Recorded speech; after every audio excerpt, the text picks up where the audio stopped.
இந்த உலகத்தில் வரைகிறதுக்கு ரொம்ப கஷ்டமான விஷயம் எது தெரியுமா? இந்த காது தான். பிகாஸ் காதுக்குள்ளே நிறைய வளைவு நெளிவுகள் எல்லாம் இருக்கும். ஒரு ஃபுல் ட்ராயிங்கில் இருக்க வளைவு நெளிவுகளும் இந்த காதில் இருக்க ஸ்கெச்சஸ் அது இதுன்னு பார்க்கும்போதும் ரொம்ப கஷ்டமான விஷயம் இதுதான். இதை மட்டும் உங்களால் பண்ண முடியும்னா be the best artist. So இந்த கதையை கேட்க உங்கள் காதை ரெடி பண்ணிக்கோங்க. பிகாஸ் இந்த ட்ராயிங் என்ன பாடப்படுத்தியிருக்கு. காது வரையும் போது ஸ்டார்டிங்கில் நான் நினச்சேன் சப்பா மேட்ரு சால்ட்டு வாட்டர்ன்னு தான் இறங்கினேன். பட் என்ன ஆச்சுன்னு சொன்னால் ஆரம்பத்தில் இது என்னை ரொம்ப படுத்திருச்சு. என்னை டென்ஷன் ஆக்கி விட்டுருக்கு இந்த காது. அதுக்கப்புறமா ஷேடிங் அது இதுன்னு சொல்லிட்டு எல்லாம் ரியலிசம் ரியலிசம் பயிலும் போது எல்லாம் ஈஸியாகிடும். பட் அன்டில் தட் பாயிண்ட் கண்டிப்பாக கொடுக்க முடிஞ்ச எல்லா டார்ச்சரையும் இந்த காது எனக்கு கொடுத்துருக்கு. ட்ரா பண்ண ஸ்டார்ட் பண்ணும்போதே எல்லாருமே எல்லா டூல்ஸுமே வச்சுட்டு இருக்க மாட்டாங்க. அவங்க கொஞ்சம் கொஞ்சமாக தான் வாங்குவாங்க. ஸோ நான் ஸ்டார்ட் பண்ணும்போதும் ஒரு கிராஃபைட் பென்சில், அதுக்கப்புறமா இரேசர், இந்த 2 மட்டும் வச்சு தான் ஸ்டார்ட் பண்ணேன். இந்த காது எனக்கு கொடுத்த டார்ச்சரில் எத்தனை பேப்பரில் நான் ஓட்டை போட்டிருப்பேன் தெரியுமா? ஏன் ஓட்டன்னா, இந்த காதில் ஒவ்வொரு இடங்கள் டார்க்காக இருக்கும், ஒவ்வொரு இடங்கள் லைட்டாக இருக்கும். இந்த கிராஃபைட் பென்சில் அப்படிங்கிறது ஒரே ஷேட் தான். ஸோ இவரை வச்சு ஷேடிங் பண்ணும்போது டென்ஷன் பண்ணி விட்டுருவாப்பில். இந்த டார்க் இடங்கள் எல்லாத்தையுமே 2-3 தடவை அப்படி போகும்போது நிறைய பேப்பர் நாசமாகவே போயிருக்கு. அந்த பேசிக் ஸ்கெட்சையும் பாருங்களேன், இப்படி வளைஞ்சு இப்படி இப்படி கட்டினவங்களுக்கு விளங்காதில்ல, இப்படி கர்வியாக தான் வரும். ஸோ இதில் 3 ஸ்டட் இருக்குது, அதோட ஒரு ரிங்கும் குத்திருப்பாங்க.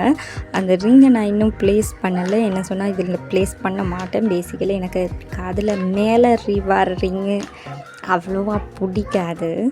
அது மட்டும் இல்லாமல் அது வரைகிறோம்னா கலர் கொஞ்சம் யூஸ் பண்ணணும். ஸோ அதனால் பிளாக் அண்ட் ஒயிட்லேயே போயிடலாமே அப்படின்னு சொல்லிட்டு அவரை நான் கட் பண்ணி விட்டுட்டேன்.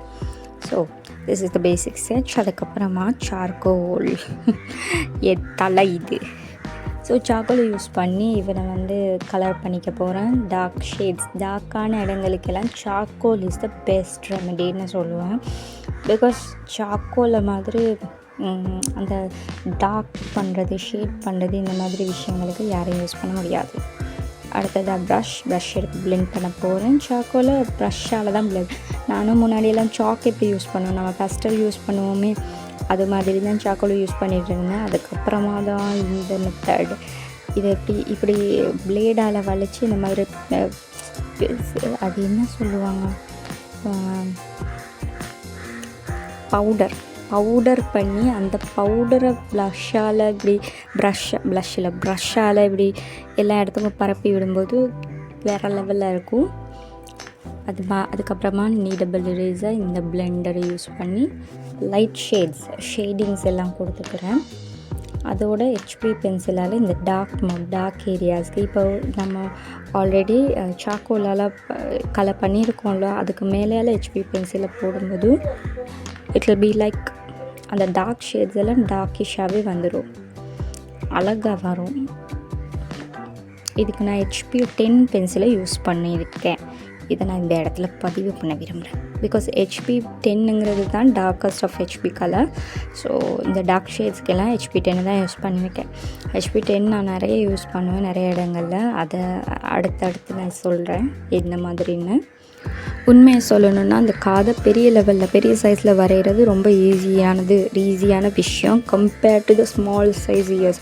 அதுக்குள்ளே இருக்கிற டீட்டெயிலிங்கை நோண்டி செய்யும்போது யபா காதால் புகைத்தான் போகும். புகைன்றது என்ன? புகை தான், வேறு என்னது, அது போயிடும். நெருப்பு வச்ச மாதிரி எனக்கெல்லாம் அப்படி பற்றிக்கிட்டு வரும். என்னடா இப்படி இருக்குது அப்படின்னு சொல்லிட்டு இந்த பிக்சர்ஸ் இந்த போர்ட்ரேட்ஸ் எல்லாம் சின்னதாக வரையும் போது இந்த காது வச்சு பண்ணுவான். பிகாஸ் அதை ப்ளேஸ் பண்ணணும்.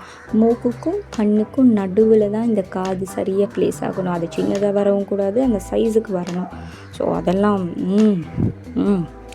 ஸோ இந்த stud is a easy piece தான். ஸோ ஸோ ஜெல் ரோல் பென்னால் இது பண்ணுறதால இது பண்ணி முடிக்கும்போது தூரத்துலேருந்து பார்க்கும்போது ஒரு ரியலிஸ்டிக் ஷைன் எஃபெக்ட் ஒன்று வரும். ஸோ அதுக்காகவே இந்த ஜெல் ரோல் பென்னை நான் யூஸ் பண்ணுவேன். ட்ராயிங் கற்றுக்கிறது பெரிய சமாச்சாரம் எல்லாம் இல்லைங்க. சும்மா கிறுக்கல்களில் இருந்து தான் ட்ராயிங்ஸ் ஆரம்பிக்கும். எனக்கு அப்படி தான் ஆரம்பிச்சிது. சும்மா ஸ்ட்ரெஸ் ஆகும்போதெல்லாம் கிறுக்கி அது இப்போது ப்ரொஃபஷனாகவே மாறிடுச்சு. இதுதான் ending piece. Some piece. What do you think about this? Let me know. எல்லாம் முடிச்சதுக்கப்புறமா ஒரு சில ஃபினிஷிங் டச்சஸ் அண்ட் ஷேடிங்ஸ் மட்டும்தான் இருக்குது. இதை ஃபினிஷிங் டச்சஸ் எல்லாத்தையுமே இரேசர் பென்சிலில் நான் கொடுக்குறேன். அதுக்கு அந்த ஹேர் பீசஸ் வருது அதுக்கப்புறமா இன்னும் லைட் ஷேடிங்ஸ் கொஞ்சம் இருக்குது. அதை பிளெண்டிங் டூலால் கொடுத்துக்கலாம். ஸோ இதாங்க the world's hardest drawing part. நல்லா இருக்கா?